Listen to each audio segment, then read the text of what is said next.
down to the neighborhood where it feels like your childhood. Your friendly neighborhood buy gives it her all, bringing you the local haul. All kinds of comics, classic and new, Marvel, DC, and indies too. Readers and creators in unity, welcome to our community. Good morning, or I guess it's not morning, right? It is afternoon for us here on the East Coast, or it is morning for you guys on the West Coast. Well, hi guys, welcome to the neighborhood and welcome to your friendly neighborhood comic show. In case you missed it, I did do a slight rebrand again, put the word comic instead of morning, just because I think that's a better reflection of what we do here, right? We talk a lot about comics. So every week here, we keep hope, give hope, and share comics with all. That's my little philosophy I like to have here. And today we are talking about an issue coming out next week and so much more from an amazing writer that is sitting in the green room right now, just dying to come chat with us. I named it, our rain episode. It's episode 6. Before we get started, want to just touch on a couple things. Number one, we are still doing the giveaway once we hit 100 subscribers. So you can see here, we've got 2 amazing comic sets to give away. I have so many comics that I don't need that I want to give away some people that will really like them and enjoy them. So please check that out. Please make sure you get your friends to subscribe, all that wonderful stuff. And with that said, I think we should just get started. I think we should just bring on our amazing guests today. You might have heard of a book like Killer Queens or Canto or Rain or the show Firefly and its books and comics. Today I've got the amazing David Booher on here. How are you, David? Hey, thanks for postponing the show so I didn't have to get out of bed at like 7 in the morning. I appreciate that. You Oh, no rebranded and problem. everything. It's amazing. Oh, thank you. Yeah, I mean, this is really supposed to be a place for you guys as the creators and those that watch as the viewers and stuff. So I try to accommodate where I can because I don't want to be up at 7 a.m. Otherwise, I do a 7 a.m. show. So I You cannot wait. emailed me and you're like, can we do it at 10 o'clock on the East Coast on Sunday? I'm like, well, Lauren, I really, really, really like you a lot. So don't make me choose. Right. No. And I would absolutely never, especially when the only reason you should get up that early is for your dogs. Because I know you have dogs and they come first. Dogs first, guys. The Greyhounds, 6:30 a.m. The Greyhounds are like, if you don't feed us and walk us right now, we riot. So that's pretty We much every riot. morning. Absolutely. And we've got another comic book creator, Anas here saying hi, and he's a huge fan of Killer Queens. I don't know if you've seen my review, but he does a really amazing book too, David. But I'm What's so glad you popped which in. Thanks book? for popping in, Anas. Which I'll book? have to share it with you. He does a book called I'm going to pronounce this wrong. I'm so sorry. Eleutheromania or something. It's actually free to read. I'll send you the link later, David, but Cool. it's one of the best comic debuts I've ever read. I think I put in Oh my, wow, review. Yeah. that's But I'm great. glad you enjoyed Killer Queens, man. Yeah, thanks, David, you're bud. ready with it. You had it in your hand and you're like I have ready it. to I throw have it it at people. above my head. I'm fully branded. Firefly over here, Kent over here, and of course we're going to talk about Rain. And I literally have 0 copies of Rain handy right now, so The we'll just have right. to talk about it. But yeah, Killer Queens, the trade just came out last week and the week before. It's gorgeous. It looks great. And then of course we've got Oh yeah, David I'll zoom in for Selesky's you. There you amazing. go. There you go. Yeah, it looks really great, and hopefully we can talk a little bit more about it and share some special bit of news. Yes, news. I love it. Yeah, so those of you watching before the show, David was telling me that he had some exclusive news he wanted to share here first, which I for one am honored to have because he knows I'm a huge fan of literally everything he does. He even got me on what's that app, the Whatnot app, or that bidding app. It's Whatnot? addictive. It's We too can talk about addictive, that. David. It's I love it. I love it. It's like Home Shopping Network. It's dangerous. I feel like a middle-aged suburban mom just staying at home watching the shopping TV and being like, "Call, call." I know. Dial now. The next 10 callers will get a free extra something. Right, right. And then like, yeah, you do the giveaways to get people in there, right? So like everybody's like, "Do the giveaway," and you're like, "I okay." So yeah, I had a fun story with that was I did a stream. I think it was a stream that you went on. So if folks don't know what Whatnot is, it's an app that's kind of a mix between Instagram Live and eBay. So you go on as a seller and me as a creator, and for an hour and a half, you put up 1 minute auctions. And I like to do my books that I'll sign for you. Um, and uh, One of the ways to sort of boost your fan base and to get people into your room as you're doing your stream Mhm. is to do giveaways. So Yep. here was a fun thing. I had like 230 followers. No, 220. So I did giveaways at 225, 250, 275, and 300. So these are benchmark giveaways. If I get that number of followers, then I'll do the giveaway. Right. And unbeknownst to me, Whatnot sent out a push notification for my specific stream. And so I Mhm. had 200 people in the room, and I had on the screen like what I was giving away, and it was like an Invincible like exclusive and a Yeah, Punisher they were exclusive, nice. and it was just like good stuff. And I blew past 300 followers. All four of my giveaways I'd planned for the stream for an hour. I blew past them in like 3 minutes. I'm like, well, Yep. okay, you did it. I asked you and you did it. So I'm like, giveaway, giveaway, giveaway. And I gave everything away in like the first 10 minutes. And then of course you see that the number of people in the room like go down, down, down. But it Right. was it's the kind of it's the Whatnot tango that you have to do to sort of build your presence. Yeah, it is, and it was really fun because I was watching it live as well because that was the one I saw, and yeah, it was so entertaining, and, like, you were so nice because everybody's just like, "Do the giveaway," and you're like, "Okay, but y'all gotta stay," and I'm like, "They're gonna leave, There's you're no so chance. nice, like, you are a better There's person than most of us." Yeah, I mean, and I was at like 200 people in the room at one time when when I was doing the giveaway, which is like double the almighty power of free shit in the comments, 100%. Um, 100. that was double the highest I've ever had in a room, and so I knew as soon as I do the giveaway, people would just leave, which is fine. That's the whole purpose, because to enter the giveaway, you have to follow me. So even I got like 100 and some followers on that one stream. And so even if I had attrition of half of those people, if they unfollowed me, I still got 50 new followers, and it's worth it. Yeah, Totally worth it. So yeah, that's the absolutely. and I just announced that I signed exclusively with Whatnot to do streaming Yeah, sales. I didn't know that was a thing, like, Whatnot gets, like, exclusive streaming, so, like, that means you can't stream on YouTube or anything, it's like, Whatnot can do that? So That's crazy. yeah, it's like it's I hesitate to say it, but I'm totally embracing it. And I'm like, Lauren, Yeah. I'm an influencer now. It's an influencer deal. So I can live stream, just not sales.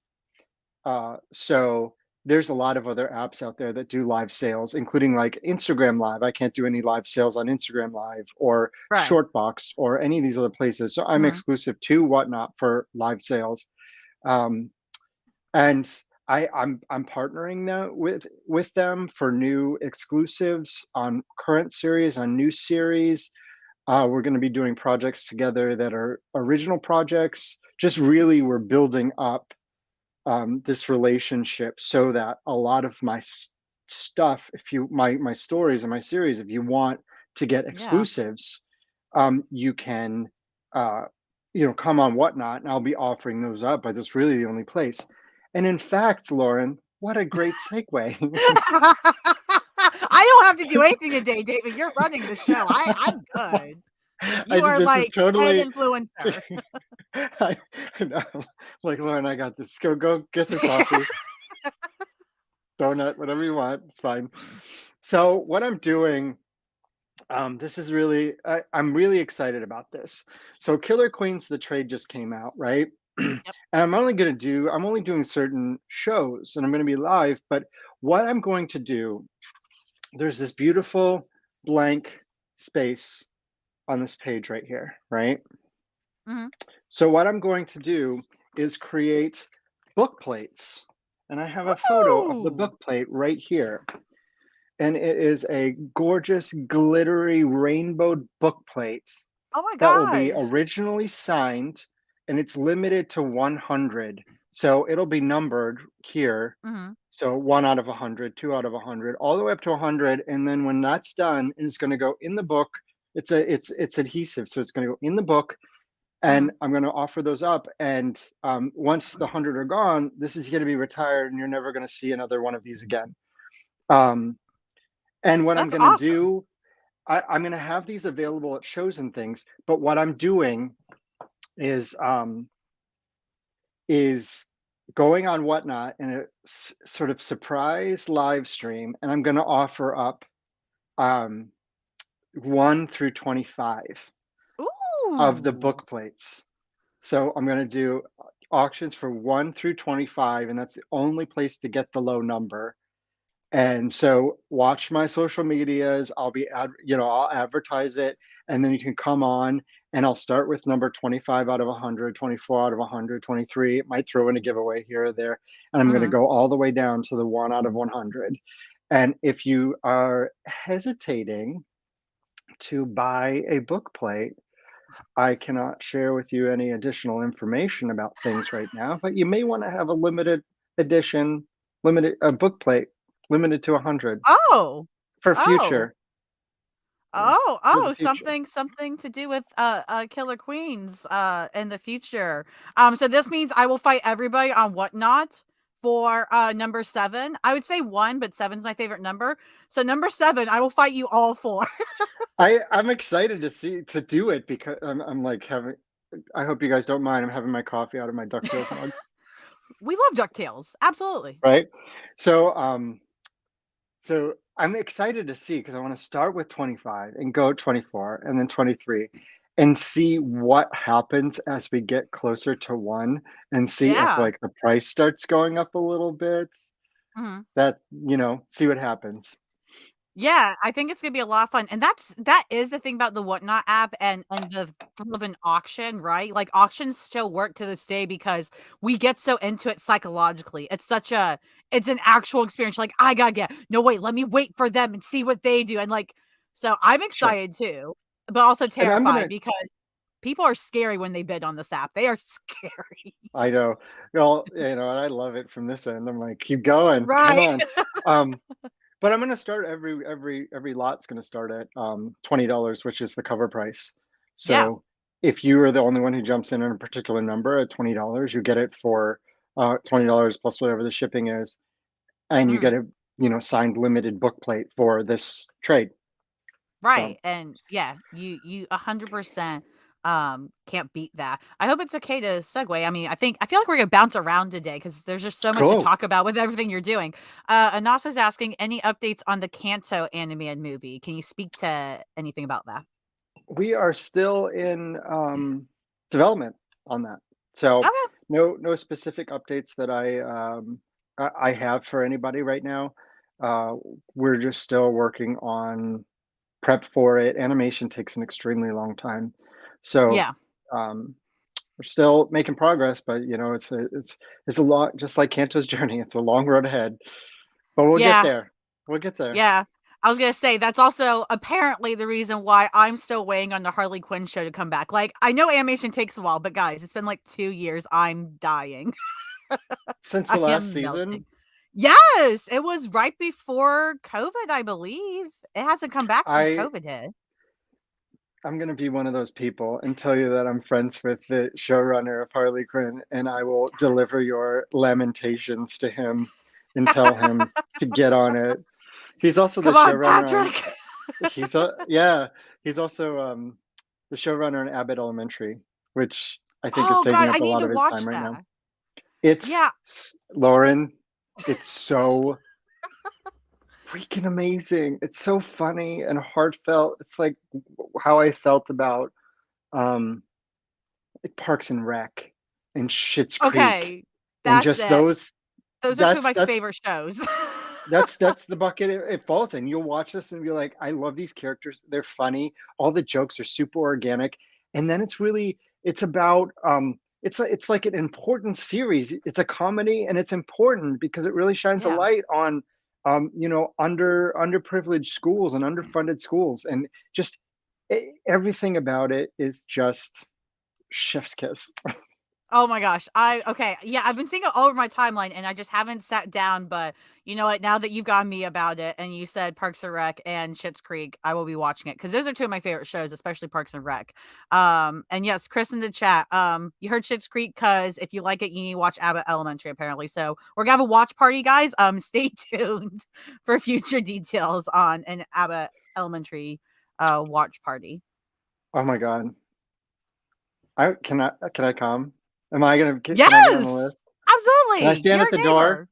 Yeah, behind the behind the sure. velvet rope? What yeah, you want to stand there and like do the big, opening, or do you want to be the bouncer? I mean, whatever you want, David. No, I just want to stand out there and like hope. You remember how you hoped to get in? Try to But get the you would bouncer's get in, attention. David. You're on the VIP list. I'm like, don't you know who I am? Check the list again. At the top. Check it again. I'm sorry. You said your name was Booher? No, it's Booher, man. Read. I was saying Boo Earns. You know that reference from The Simpsons? Yes. Okay, good. So The Because sometimes Simpsons, I'm like, sometimes it's I lost. haven't seen every episode, but I've seen enough. And I also played The Simpsons Hit and Run on the PlayStation forever as a child. So like they're kind of in my DNA, whether I want them to be or not. Yeah, it's the episode where they do the film festival, I believe, in Springfield, and Mr. Burns shows his like self-aggrandizing like short film, Right. and everybody's booing, and he asks Smithers, are they booing me? Are they saying Boo Earns? I forget exactly what it says, but then Hans Moleman goes, I was saying Boo Earns. Yeah, He was Hans trying his Moleman. best. We're there. The chat, what's up? We are together. I love that we've gone from talking about Killer Queens so far to Abbott Elementary and Kanto, and now we're talking about The Simpsons. Like, you don't know what to expect today, guys. This was not planned. I don't know what we're doing. This is me and Lauren going out to brunch together and just, can I swear? Am I allowed to swear on Yeah, this? go for it. Oh, shooting the shit. We're just hanging. Essentially. Yeah. Yeah, well, when we were talking before we started the show, like usually I try to stop the chat and talk like 2 minutes before showtime, but showtime like hit, and I was like, "So David, I'm sorry, but you gotta go in the green room now. Like I've got to put you back, and you have to come back out again. I'm so sorry." I know, and I was like, Lauren, nobody puts baby in the green room. You know what? I feel like that would be a good joke to put somewhere in like a future Killer Queens thing if Killer Queens continues. Like I feel like that's just Max. Not Max, the other one. What am I saying Max for? Alex.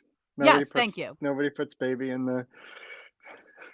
Yeah, so this is going to be oh, I almost freaking spilled the beans just now. I almost did. All right, let's bring it back. I will put on my influencer. I've got this. I'll take back the reins.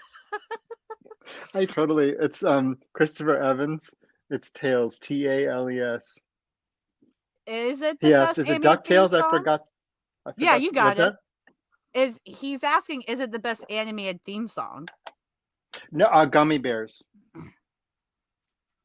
Although, I will, Gummy Bears is my personal favorite, but I have to tell you a funny story about this mug. Every time, it never fails in the morning. If this is the mug I pull out of my cabinet for my coffee, as I'm reaching up for it, I'm going, life is like a hurricane here in every single time. It never fails. I don't know what it is, but it just pops in there. As it should. Like I don't see the concern at all. I if it wasn't happening, I would be concerned. That's like only number 10 on the list of things that you should be concerned for me. It's so low on the list. True. Well, let's talk about something that like is concerning, but not in a bad way to fans. Like, gets our interest. We talked earlier, especially before the show, about your vague tweets and how I'm like, as a fan, like, I'm a what's going on, monster. David? I'm a monster. Can I just clear the air and tell everybody how much I freaking hate vague tweets? I hate them. Please But do. then oh my God, I hate them so much. And then I have an actual philosophy about this, if you would like me to share with you. Oh, And the absolutely. reason why vague tweets drive me nuts. And I know I do them every once in a while, but I also see other people do vague tweets and it gets a lot of response, like a Mhm. lot of interaction on social media. And I'm like, okay, if we're all racing to the bottom, then what am I doing? I'm Right. right there with you. Um, no, vague tweets are so I dislike them so much because you're withholding all the information from your audience, from your followers. A Mhm. true vague tweet is not like, oh, I'm working on something and here's a little teaser art for it. Because Mhm. when you post art, you actually share information about the project with your followers, and then suddenly you're in together on that secret. They don't know Mhm. everything about it, but they know something. Yeah. But the vague tweets that are like, "Oh my god, I just got off the best call of my career," or "I can't wait. I can't share any information now, but I can't wait for you to be able to tell you all about this." Those Yeah. things share no actual substantive information with your audience. It's just trying to make them um, excited about the fact that you're withholding. And it's just like, Right. if you're going to vague tweet, put something in there, put artwork, Mhm. tell name your collaborators, do something.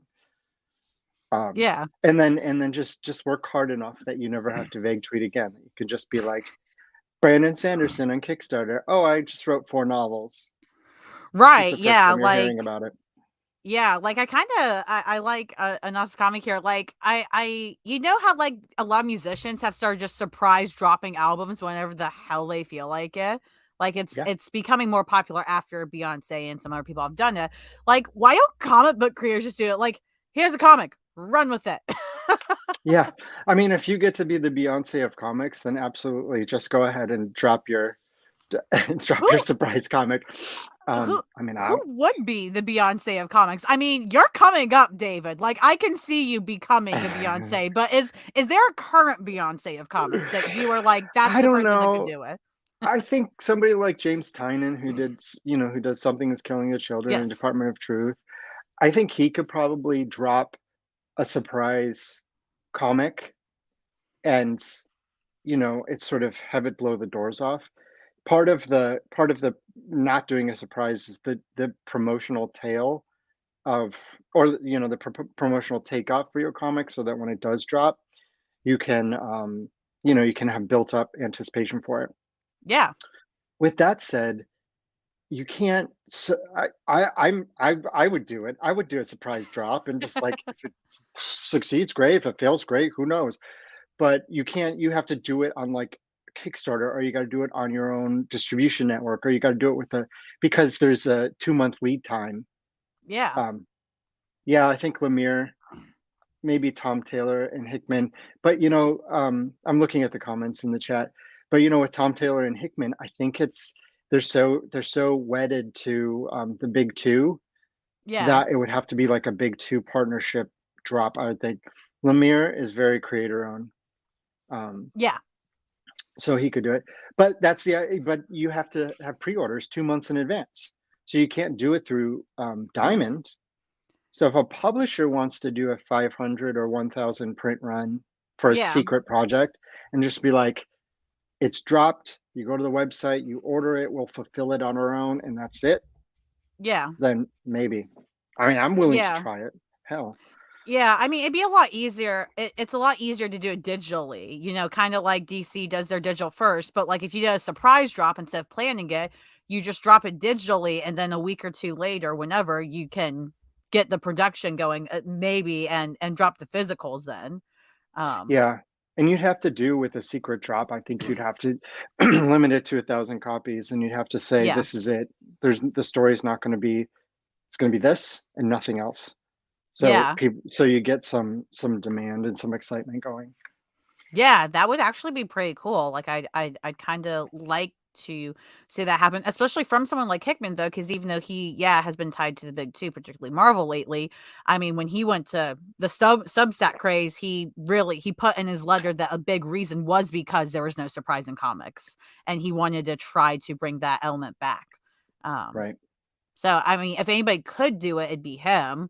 But I could Substack run so far, a, I'm thinking of right now, like a 500 print run of some like one shot and yeah. just printing it myself and then just doing it, going on Whatnot.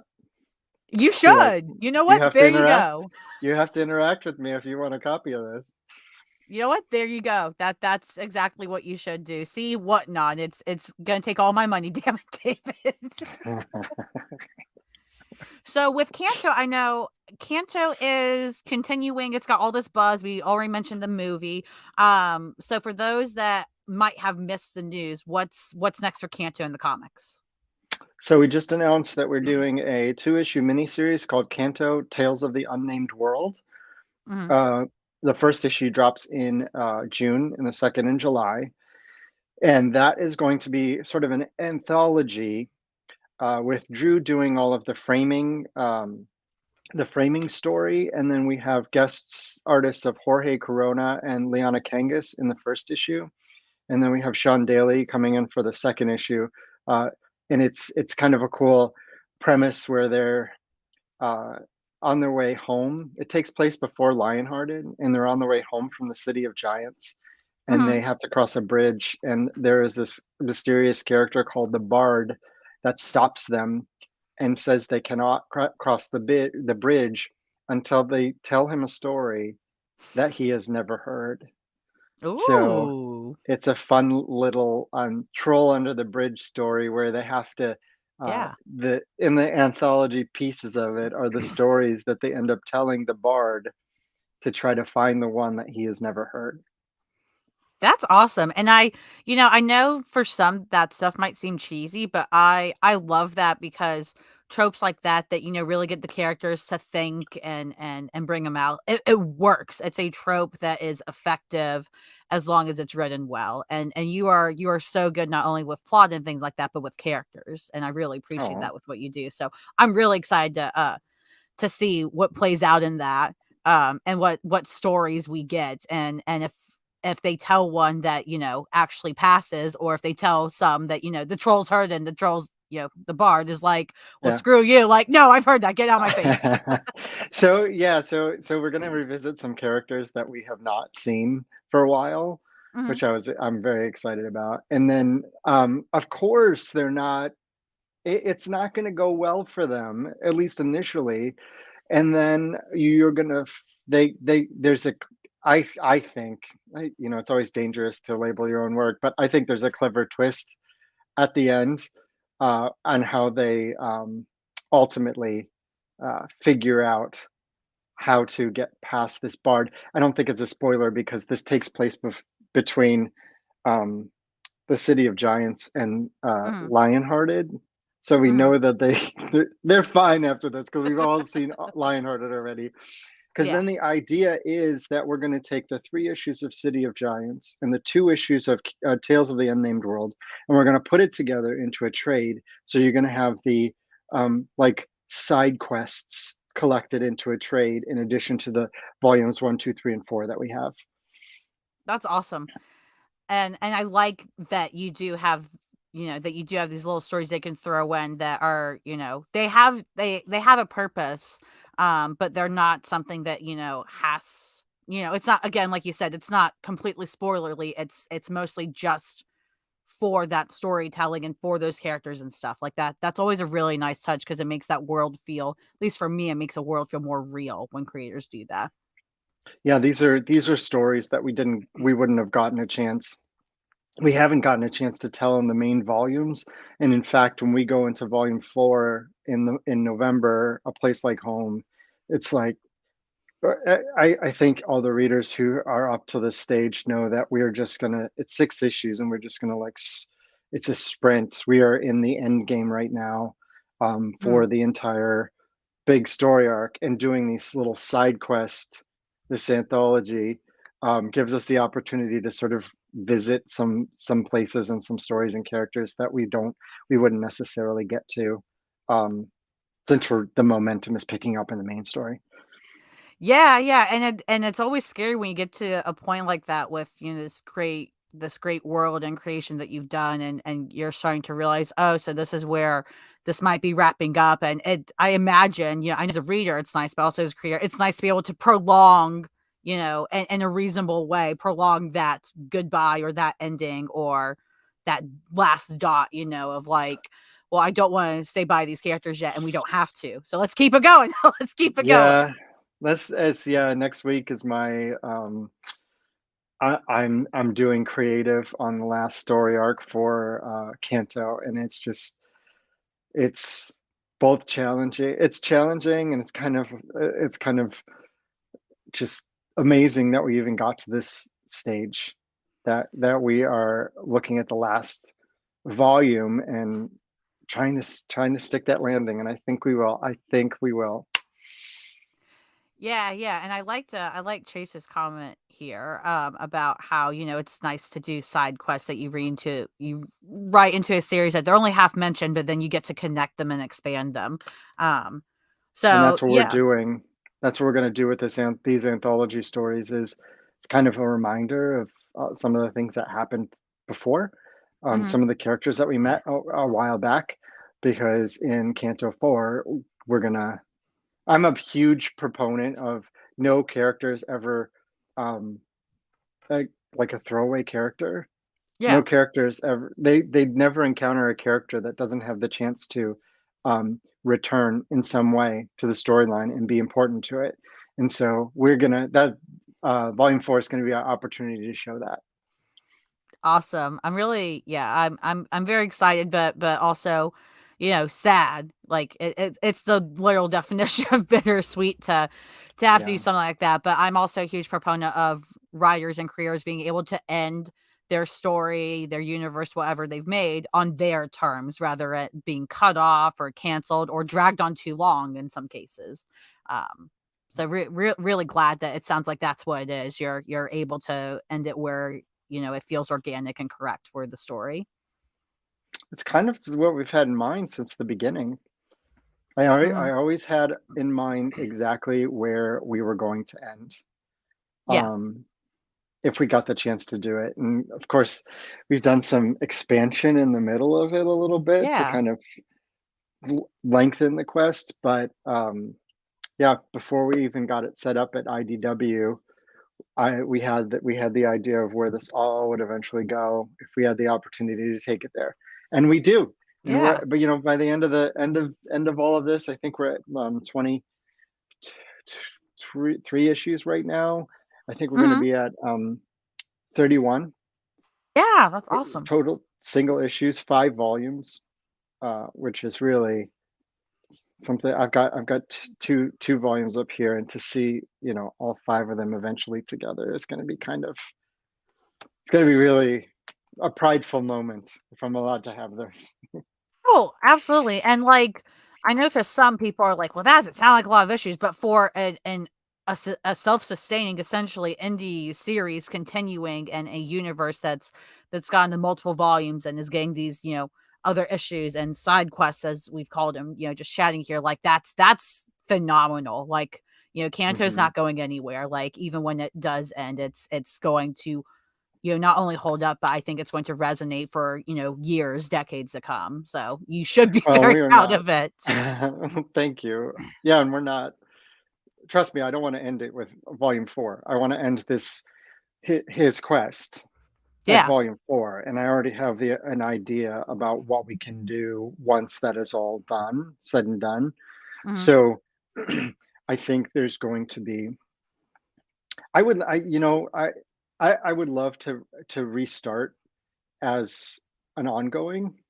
Mhm. So just start it in issue 1, and then just have it be there's something that there's a story that I think we can tell that's just going to be, Mhm. it's like saga type, structure where you just keep telling the story. You just keep following these characters for 50 issues. So Yeah. we'll Well, see if it what ever, happens. I was gonna say if it's ever coming about, I will be asking you to come back for that exclusive. Be like, I David, come back. You're I heard not. you through the I'm gonna just grapevine. sit here. I'm gonna stay. I'm just staying. He's you're the neighbor that's been here the longest. This is now David, you're the OG neighbor of this neighborhood. I'm not even a neighbor anymore. I'm just like gonna sit in your living room for the next 9 months. What could go wrong? What could go wrong? So speaking of living room, so the room you're in right now, behind you, you've got all this gorgeous firefly stuff, and particularly right above your head. So for those that don't know, you're Oh my writing the god. all new Firefly series as well. So your work does not end. I don't know how you I sleep just or eat or. I'm just tilting it up because I have my Funkos. Can you see them up Oh, there? These are my that's awesome! Firefly Yeah, Funkos. And behind, right there, yeah, and then behind these killer queens here is um all my Firefly books. But yeah, so I'm writing a big story arc for all new Firefly for Boom. And issue yes, 1 just came out in February. So we're 2 issues in, and issue 3 comes out a couple weeks, end of April, I believe. yep. End of April. It comes out the 27th. Sweet. Yeah, it's really exciting. I got the Firefly is my favorite sci-fi franchise. And I've loved it. I love these characters so much. And and uh when the opportunity came to write in this world and to write a story, I jumped at it, of course. And Absolutely. I took a character that I don't think has been um explored as much as some of the other ones. So it's Jane. Yeah. I think it's been revealed, but the whole long story arc for 3 volumes that I've written is called The Gospel According to Jane. Hmm. So it's I'm going to be I'm about. I'm really excited, especially as a Firefly fan. Wow, I cannot speak today. If those of you in the chat, if you're a fan of Firefly, let me know because Firefly is such a interesting. Shiny. Yeah, Stay he saw the shiny. shiny in the back. He saw Stay the shiny shiny. book in the Funkos.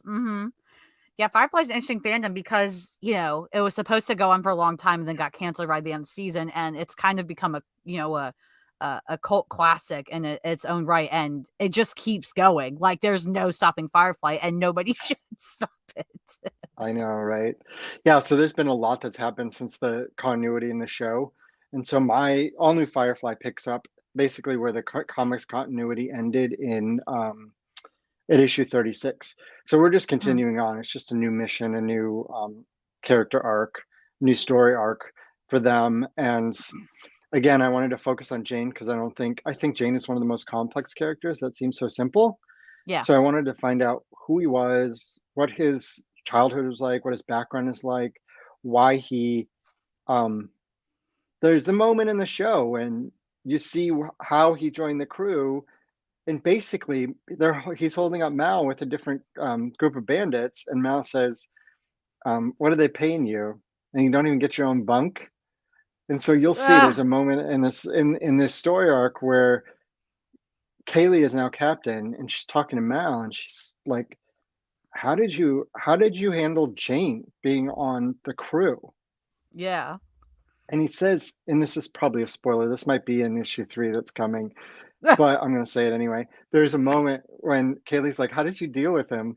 And Mal says, there's only one thing you really need to know about Jane, is that at the end of the day, he's always going to be the guy who switched sides for extra credit, for more credits and a private bunk. And Mhm. that's Kaylee sort of has to internalize that and has to figure it out. And then by Yeah. the end, you realize, well, yeah, that's something Jane did, but is that who he is really? Mhm. Or is he something more than that? Is he something, is he making those choices for reasons that are deeper than just surviving in the verse? Yeah, So, absolutely, and oh my that's God. a lot to tackle, but I agree with you in that I think character-wise, that is so necessary. That's really something to break down, and not only is that for Jane's character, but also Kaylee's and, even just the people Mal. on the sides giving their perspectives of, like you just said, well, this one trait defines him, and like you said, but can one thing truly define a person? So that's really excited, and I'm really glad too that you're doing this Firefly series because it seems like a good jumping on point for a lot of people that haven't read all the other issues of all the other Yeah. series after the comics. It's like, hey, you can jump on here and you'll be able to catch up and be fine. Yeah, it helps if you pick up issue one. It helps if you know at least a little bit about like the current composition of the crew, because I saw people comment about, oh well, now Kaylee is captain and I'm surprised about that. It's like, well, Mhm. that happened tens of issues ago. Yeah. So if you come in and sort of assume that there is a lot of history since the show that happened in the comics, but you don't Mhm. necessarily have to know. Once you accept that this is how things are now, the Yeah. storyline, you can just follow the storyline and you're really not going to miss a whole lot. Yeah, absolutely. And I like this comment. He shows small glimpses of her in the show when that kid saved him Jamestown town. Yeah, I'm interested to see if we will get to see that. Like if that's the approach it's gonna unravel is that yeah, that one thing doesn't define him, but we'll just have to see, right? We'll just have to read and Yeah, find because out. I hesitate to give away too much, but Jane Yeah. Jane is sort of struggling with who he is. Is he a bandit? Is he an outlaw? Is he a good Mhm. person? Is there goodness in him? He Yeah. spent you'll see in the story, he's spent a lot of his life around people who keep trying to tell him that there is good in you, Jane. Even Mal, when he betrays the crew and Mal puts him in the airlock and it's going to this is in the show, and he's going to send him out in space, and Jane says, "Don't tell the others what I did. Make something up." Mhm. And that's when Mal's like, "He's not. Who is he? There is some good Yeah. in there." Because he doesn't want people to think he's a bad person, and so he doesn't send him out in the airlock. And you're going to see that struggle of him trying to figure that out. If people keep telling him he's good, he doesn't believe that. Where is he going to end up at the end of the day? How is he going to feel about himself? And when you look at uh, the Janestown episode, that perfectly encapsulates Jane, because it's everybody being like, Jane is Robin Hood. He's the best. He saved us. He gave us all those credits. It's just Mhm. he's our hero. And then you know what the truth really is, and it's this idea that is the truth reality, or is reality the truth, or Yeah. perception. Mhm. uh and that's sort of what I teased out for this. It's 10 issues plus a big oversized finale. Yeah, yeah. I'm really excited because again, I'm so big on character driven, so it's gonna be it's gonna be fun, but I feel like it's also gonna hurt a little bit, like it has to though for this journey for him, to see that it's balance and that inner turmoil. it's going to be such a struggle for him and for everyone else, and it's set in kind of a fun plot with some gravity to it. So I hope folks really enjoy it. I really enjoyed writing it, and by the end of it, I think it's one of these stories that you sort of go along for the ride and you Yeah, enjoy it, and then you get to the end and you read the ends, and it sort of makes you go back and sort of rethink everything that happened up till then. yeah, absolutely. And one story in particular, though, that has been getting me lately, especially with the turmoil and the her, is the issue you have coming out next week. So you have Rain. Rain, Joe Hill's Rain. Yep, issue 4 coming out next week, ready to stab Oh, me good. You through the have it. heart again. Oh my God. So I don't know what to say about it. I It's just have loved so this. It's so good, David, because I remember when, you and I originally talked and, you told me this was coming out. And I think it was in the interview I last did with you. And, I was like, well, this could be so interesting to read because if this is going to be sad as hell and hurt my soul, whereas Killer Queens, which was one of the first things by you I read, was so overall happy go lucky and stuff. I don't know Fun. what I'm going to do during this. And the last So, issue, like, killed me with its ending in a good way, but it was a oh gut. God. It was So gutting. yeah, so I wrote about this a little bit on Twitter, but that last issue was I had some personal loss right during that time that I was writing that issue. And Mhm, so when the voiceover about uh standing on the shore of an ocean and the waves, that's grief is like standing on the edge of the ocean, and some waves are small and they lap at your feet, and some waves are big and they overwhelm you, and the best you mhm, can do is take tiny steps back from the water, hour by hour, day by day, until the waves no longer touch you. mhm. That was all straight from my personal working through my personal, grief issues. And it's just those last 2 pages of issue 3 for me were probably the 2 pages, my favorite 2 pages that I've ever written, just because it felt so. It came from such a genuine place that I was Yeah. putting myself out on that page, and we're not letting up with issue 4. I hate to say it. I read it. I think you win the battle of making comics if you can make your audience feel anything at all. And Mhm. whether that's sadness or grief, or you make them laugh, or you make them excited or happy, or you make them smile, any of those things, if you can do any of that, then you've done your job.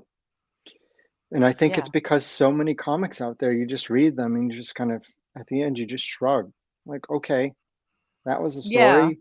Wasn't bad, wasn't great, but then you put it down, and you forget that you even read it or what it's about. Yeah, absolutely. And I've noticed that lately with a lot of, I was pulling so many comics and I've actually cut down comics, not to, not because I'm like, oh, this one's the worst thing ever, but kind of like you said, it's just kind of there, some of the stories. And I find that, when I read the stuff I really enjoy instead of just reading everything possible, it's not only better for me, but I feel like my support for the creators and people making that comic is more genuine, like you said in your writing with this issue. And I mean, it's just absolutely beautiful, this comic. It's easily one of my favorite comics I've ever read, and I don't know how I'm gonna feel when when it ends because, I think you'll um, feel all right. I yeah. think you'll feel all right because we just finished up issue 5, Mhm. like creative, so it's going to print next week. And I don't know, I just haven't seen it for a long time, and then I got to see it when it was all put together, and I just thought, this is I would be so happy, not happy, because it's kind of a sad story. There's hope. There's lots of hope in there. But I would be so thrilled to have read this just as a reader, because I wanted to make we wanted all wanted to make something that felt different than other stuff Yeah. that's out there. And I think we've achieved that, because this is a comic that I would want to read as a reader.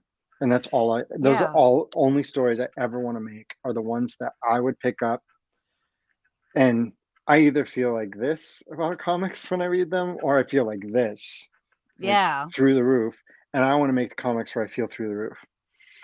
Absolutely. And a huge shout out to the entire creative team with you, especially like Zoe Thorogood. Her art is unbelievable. Like the way she's really able to, not only compliment the words you write, but really bring them to life in such a way that really it does stick, right? Like I saw a post today, I can't remember who posted it, but somebody was like, this is what a comic looks like without the artist, without the colorist, without the lettering, and it's just a script, and it doesn't have a lot of substance to the average reader because people are like, where's everything else? And just to prove how important the team is. So huge shout out to your entire Yeah. creative team because and of course Joe Hill for writing the original because like holy shit, like Yeah. It's so interesting to see read the original, and I think we this adaptation has a lot more gravity to it, not gravity, sadness. I'll say a lot more yeah. sadness to it than I even initially set out to do. I had a very clear idea of what the adaptation should look like and what points in the story we should hit, and what we'd have to change a little bit because of the visuals and that sort of thing. But the level of gravity that I keep saying gravity, the sadness to it, the grief that we really brought out to the forefront in the adaptation is something that was a surprise to me. I think it might have been a surprise to everybody, but I think it's important for the comic version of this story to have that, because if we Mhm. didn't face the grief and loss head on, then um, I don't think it would have achieved the level that I think it has. Yeah. Well, and I agree, and just as a reader, I agree in terms of, yeah, like, as a reader, we need to feel the weight of it because, I mean, issue 1, spoiler, but issue 1 ends in, the loss that happens, right? And then Right. you read that and you're like, "Well, what else could happen? Like, the loss has happened, like, what But I else had can you do comment, past that?" yeah, because I had commented Yeah. like, this issue, we know it's 5 issues, but this issue number one, it Mhm. just stands on its own. We have no idea where the story is going to go. And Yeah. I honestly don't think I if you ever make a comic series and folks don't know where issue one, where it's going to go after issue one, I think that's totally, totally fine. I think that's Yeah. totally fine because they know the story is going to keep going, and that question mark is going to drive them to take pick up issue two. Yeah. Absolutely. And I think it's interesting because you're right. Like, issue 1 in its own way can kind of stand as a one shot, but at the same time, I feel like as readers, we get so much more by continuing this story. And so it's like, yes, technically, you could have kind of just done that one shot, but once you read it, you see why it's not the same work if it was a one shot. It wouldn't have the same impact. Yeah, and I'm just glad that folks are continuing on with the story because I think issue four is it's gonna it wallops you just in the same way as Yeah. issue three and issue one, and then issue we don't let up, Lauren. We don't let up, but it You're you're does. you just know I'm gonna be sending you an email being like, David, why? How dare you? How dare you? But it's full of moments. I'll say that Yeah. it's full of moments, and moments that you're going to feel very sad, and moments that you're going to feel uh, triumph. You're going to feel like you're rooting for Honeysuckle, Yeah. and by the time we get to the end, there's going to be moments where you feel like there is a chance in this world. There's still a chance. I think that is the most important thing. I was actually rewatching Rent last night and the film, the musical, and I it's always interesting to me how, there's the one death and then the other person, for those that haven't seen Rent, I won't spoil because it's a classic. You need to watch it. But Oh, I think um we're past the spoiler window. well, okay, Angel dies, and then, Mimi almost dies, and then she doesn't. She lives. She manages to pull through somehow. And I'm like, but imagine if, I can't imagine, like, and I don't know if this is true. I don't know if this is what happened, but what if, Larson had written it where she died, and somebody said you can't do that. The audience has nothing left if you do that. You literally Right. But can't. even if she did, there's still you can still create the hope that there is, that there is something more after this. So Yeah.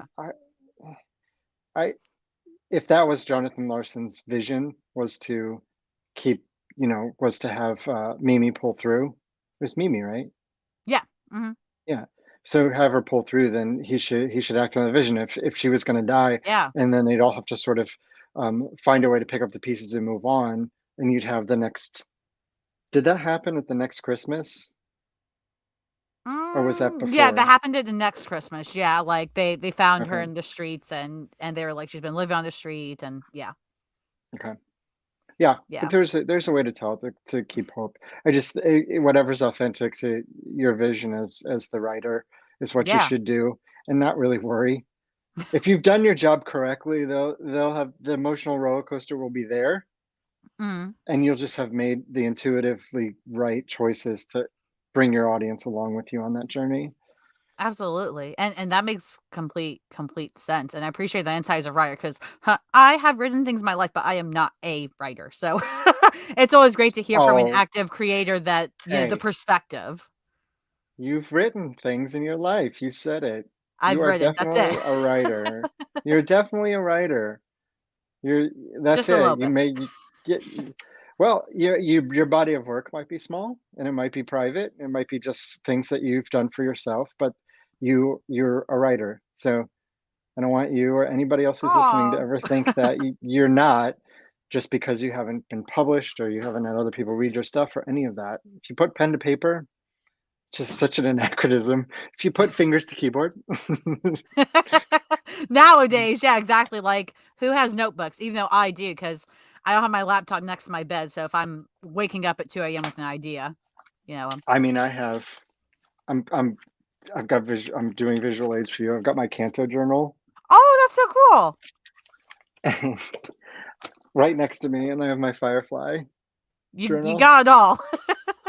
I mean, and they're all half full. I got a stack full of half full journals, and then when I need to take notes or something, I just grab whatever's. There's no. It's just my desk looks like what's inside my brain, and it's just Yep. half full journals of unintelligible scribbles. Well, that's okay because you are not an unintelligible neighbor, at least. So, thank you There you so go. much for joining our neighborhood and seeing how we are and sharing all your stuff with us. Is there anything that I forgot as the host that's supposed to know it all? Is there anything I forgot to touch on that you wanted to touch on while you're here? Nope, we talked about the four things that I'm doing right now, which is the Canto, Killer Woo! Queens, Firefly, and Rain. Rain number 4 comes out next Wednesday. I Mhm. think that's Yep. September. Oh my God, April the 13th, hell! guys. April April 13th. 13th, and I think Firefly number 3 comes out on April 27th. 27th. Yes. Currently in pre-order is Canto Tales of the Unnamed World number 1. So Mhm. give that a pre-order. We're going to have lots of cool covers and things with that. And then also available for pre-order is my first ever hardcover, which Mhm. is a Firefly collection that collects the Firefly Holiday Special and the one Oh, I shot love that that I wrote cover. in September called Firefly River Run. Yeah. I think that's out in May, and you can Mhm. also there's so many. I'm just going through it all. You can order the Killer Queens trade. You can also Mhm. wait for me on Whatnot. There's also available Canto 3 Lionhearted trade is available for pre-order right now, and I believe that's out in June. And Mhm. then there's also the Firefly, the first volume of Gospel According to Jane for All New Firefly is Mhm. available for pre-order. And Rain, the Rain hard. Let's go. We're getting a hardcover for Oh, Rain. really? Oh, fuck, I'm Yeah, definitely yeah, gonna it's going to be fuck. just a beautiful hardcover. So I went from no prospects for any hardcovers going into 2022, and now I Mhm. think I'm going to have 4 by the end of the year. That's So amazing. Holy shit. That's awesome. yeah, I really hesitate to like, say anything that's could be perceived as bragging or anything. But I went by the end of this year, I'm gonna have, I think, 6 or 7 trades, like books out in the book Mhm, market, and I went from two and mhm, uh, or three ever, so mhm. like 7 in 1 year, and I'm just so thrilled with that. This You shelf should be, behind me, there it absolutely. is. The shelf behind me is slowly going to fill. Next time you see me, hopefully this is slowly filling up. Yeah, that's it. That's everything. If you search my name on like Previews World Mhm. or Amazon, you can pre-order all of those things. That's Oh, and then awesome. follow me on Whatnot at David Booher, because again, we are going to do those. I'm Buck plugging plates, it. buck plates. I'm plugging it. If you'd like your fabulous glittery, it's going to be physically glittery rainbow 100%. signed book plate. 100% all the glitter. And Chris, in the comments, you're legally obligated to try to get one of those because you're a Mr. Sinister fan and he would think glitter's fabulous. So there you go, Chris. Yeah, thanks, Chris. And I'm sure I'm going to be doing something in connection with Whatnot, like book plates or something. And we may even be able to set up book plates that signed by the creative team, including Joe, Oh, for that's Rain. awesome. So that I feel like those would be really very popular.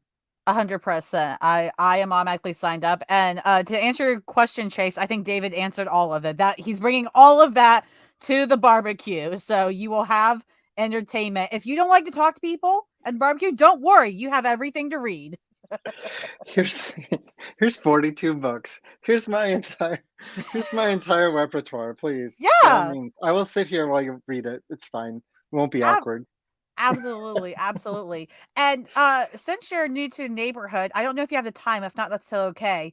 But I wanted to talk about the poll we that I did on our Twitter about who our new fictional character neighbor is. Do you have a minute or two and you want to give some input on who people Yeah, have decided? Okay. I'm So so for those of you curious. that don't know, every Monday I am cheesy and call it a neighborly Monday, which whatever, don't worry about. And I give a poll to decide what fictional character becomes a part of our neighborhood, and you pick the role. So this week's poll I'll pull up was so last week we decided that Kite Man is our newspaper hoarder. He's our neighborhood thief that steals newspapers and hoards them all, which makes sense for Kite Man. So great job. But this week, our question was which neighbor would be the Oh, leader of the homeowners association and keeping all of us in line? And we had Emma Frost, Martian Manhunter, Amanda Waller, and Vision. And it was pretty tight between Emma Frost and Amanda Waller, but Waller pulled through. Waller is running our HOA. I mean, David, do you want her running your HOA? 100%. I'm more worried about Emma Frost, Oh, the what was that show with the women in the neighborhood, and they're all like blonde and they're pretty, and what was the TV show? You know what I'm that was a talking about? TV show. In a Desperate neighborhood. Housewives. Oh, That's what I you're that's what I right. keep thinking. I'm like, Emma Yeah. Frost is definitely drinking a dry martini at 10 a.m., watching Amanda Waller walk down the street and plotting her takeover of the HOA. So Uh, 100% Amanda, I wish you the best of luck. I'm fully supportive of your presidency, but watch out for Emma because I know she's coming for you. I was actually kind of sad that Jean did get more votes because like Vision is kind of like I mean I love Vision but like not for this, but I was kind of sad about Jean because like he would be just such a calm, organized presence. I feel like, but maybe I'm wrong. I think we need somebody who's a little bit more. Amanda's a little bit more of a firebrand, so she's going to get things done. Yeah. Just if you want to do some bad things that violate the CCRs, you might want Martian Manhunter in there because he might let you slide. Because Amanda's not going to let you slide. But Or you she'll get know, you to do the things she wants. She'll say, "Oh, you did a bad thing, so I'll let that go, but you have to do the bad thing for me now." right? She's got it's a chess game. It's a That's chess game in the neighborhood. 100%. Eric is saying only if it's the DCAU, like the animated universe Waller. I don't know that Waller well. Do you know that Waller well, David? I don't know how much of the animated No, universe you've seen. I I got no don't. idea. I know her from the movies. Yeah. Unfortunately, I mean, Viola she's good Davis in the can keep me movies. in line. That's what I'm thinking. She just walks right up and she's like, "Your garbage cans have been out for 2 days. We are going to have a problem here." That's exactly what's gonna happen. So now after the show, she's gonna come at both you and I for being out of hand and cursing, or God knows what else we did wrong today. I I feel like, oh, I'd fanboy out. Oh, Amanda, yes, you watched the show. She's berating me. You watched it. You're right. She's just Are like, you okay, but listening you to can get anything? Yeah, are you listening to anything I'm saying? You watched the show. you're here, you watch the show. I exist in your presence. Please berate whatever you want. Right. I love this. Well, thank you so much for entertaining us with that little chaotic moment. Thank you for humoring me. Thank you for coming on. Where can people find you again? We've got all these great books, Twitter, whatnot. Where can people come catch you? Sure. On Twitter, I'm David Booher. On Instagram, I'm David M. Booher. You can look me up on Facebook if that's your speed. I've got a website, davidbooher.com. And if you hop over to Whatnot, you can follow me at David Booher, and I will be putting up shows every couple of weeks. And if you want anything put up for sale for signs, anything, I've got lots and lots of stuff. So I'm happy to offer them up. So give me a follow on all the places. Woof. Woof me. Whoa. Is that a So, thing? Is that the so lingo? it's an office. It's an office reference. Oh, see, I What's haven't his watched face it. came up? I know what's his face. This was like the aughts, the 15 years ago, 10 years ago, Okay, and yeah. I forget. Is it Ryan came up with a new app called Woof, and you can put one thing in there, like Mhm. one message, post, and you just hit send, and it gets woofed to every social media platform you have. And they look at their phones and like, did you just woof me? Did That not should be take off. that should be a thing for comics. That's a great idea. That's how you get people to buy comics. You just woof them with comics. Woof. Talk to the office, see if we can get woof going. I feel like woof Right. is a very different type of app. Suggests a very different type of app, Yeah, but right? then, can it be reclaimed? I don't know if that works here. Probably doesn't, but like It's just so funny because Ryan sends the one message in the episode, and it's like every device in the office just goes off with alerts. Like, what's going on? I woofed you. and he's probably so proud of himself too, right? Like, guys, obviously, like, how did you not get this? Yeah, and everybody, and it's just not. It's not a great. It's not a great Yeah. app, but Doesn't yeah, it's interesting. It's almost like unintentional parallel to like catcalling. It's like, but I didn't catcall you, I woofed you. That's okay, right? so I guess the bottom line here, everyone listening, is please woof me by following all of my socials. I love it. You brought it around full circle. See, you are an influencer. Look at you go. It's like I nothing don't know. happened. Well, the proof is in the number of followers I gain or lose after this show. It's true. It's true. Well, thank you guys so much for watching. Thanks, David, of course, for coming on and spending so much time with us and sharing so much. Really appreciate it. Next week, those of you watching, we will be back to our 10 a.m. show time. And next week, I'm really excited to have another creator on. I don't know if you read this, David, but there's a really cool series called By the Horns that's published by Scout. Mm. And the writer of that, Marcus on, he is going to be on the show right smack at 10 a.m. So those of you watching, you should definitely tune in because By the Horns is coming back and we are going to hype the hell out of it. So it's going to be a blast. Again, Do thank it. you so much for coming on, David. And yeah, we'll see you guys next week. And just stay kind and watch out for Waller today. She's everywhere. Watch out. Bring in your trash cans before Amanda Waller shows up at your doorstep. That's it. We're ending on that. Bring in your trash cans, guys. Bring them in.